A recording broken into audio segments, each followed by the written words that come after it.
জয় মা, জয় ঠাকুর।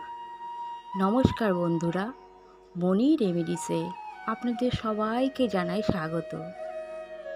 রান্নাঘর ও মন দুটোই পবিত্র রাখা দরকার। শ্রী শ্রী সারদা দেবী আমাদের এই কথা বলেছিলেন। তিনি কেন এই কথা বলেছিলেন? আসুন শুনে নিই মায়ের কথা।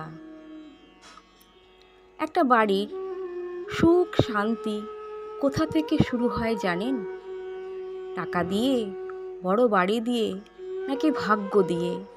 না, মা সারদা দেবী বলেছিলেন রান্নাঘর ও মন দুটোই পবিত্র রাখা দরকার। কিন্তু কেন তিনি এমন বলতেন?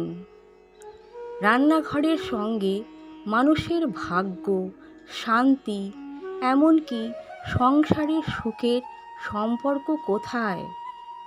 আজকের ভিডিওতে আমরা জানব মা সারদার সেই গভীর শিক্ষা, যা আজও হাজার হাজার পরিবারকে শান্তি ও ইতিবাচকতার পথ দেখায়। অনেক বাড়িতে দেখবেন সব কিছু আছে, কিন্তু শান্তি নেই। কারো মনে রাগ, কারো মনে দুশ্চিন্তা, কারো মনে অশান্তি।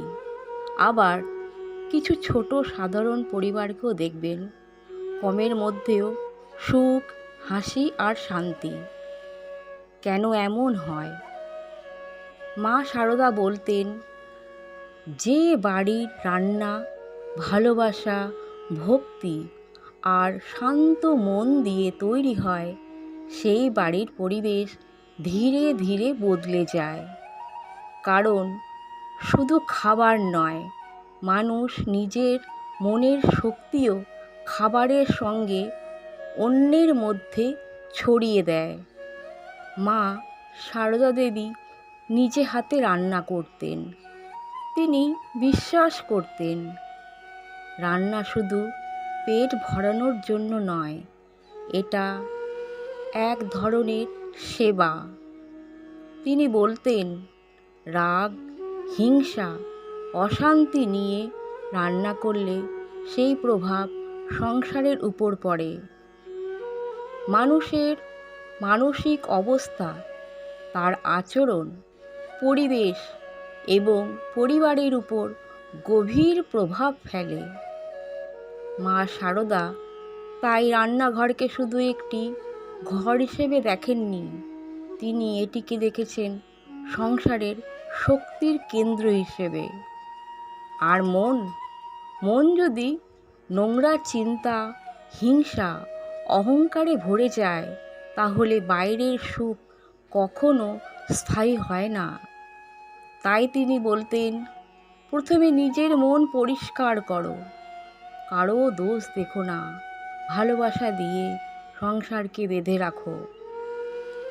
ভাবুন তো, অনেকের আজকের দিনে আমরা কত ব্যস্ত, খাওয়ার সময় নেই, পরিবারের সঙ্গে বসার সময় নেই, মনে শুধু দুশ্চিন্তা। এই অবস্থায় মা সারদার এই ছোট্ট শিক্ষা একটা সংসারকে বদলে দিতে পারে। যদি প্রতিদিন একটু শান্ত মনে রান্না হয়, ভালোবাসা দিয়ে পরিবারের মানুষকে খাওয়ানো হয়, আর মনে ঈশ্বরের নাম রাখা যায়, তাহলে ধীরে ধীরে ঘরের পরিবেশও বদলাতে শুরু করে।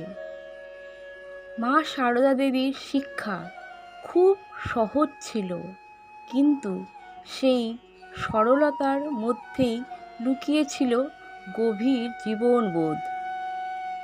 রান্নাঘর ও মন দুটোই পবিত্র রাখো। হয়তো এই এক শিক্ষাই একটি সংসারে শান্তি, ভালোবাসা ও সুখ ফিরে আসতে পারে। আপনার কি মনে হয়, মা সারদার এই শিক্ষার সঙ্গে আপনি কতটা একমত? কমেন্টে অবশ্যই জানান। ভিডিওটি ভালো লাগলে লাইক করুন আর এমন আধ্যাত্মিক ও জীবন বদলে দেওয়া বাণী শুনতে চ্যানেলটি সাবস্ক্রাইব করুন। জয় মা সারদা দেবী।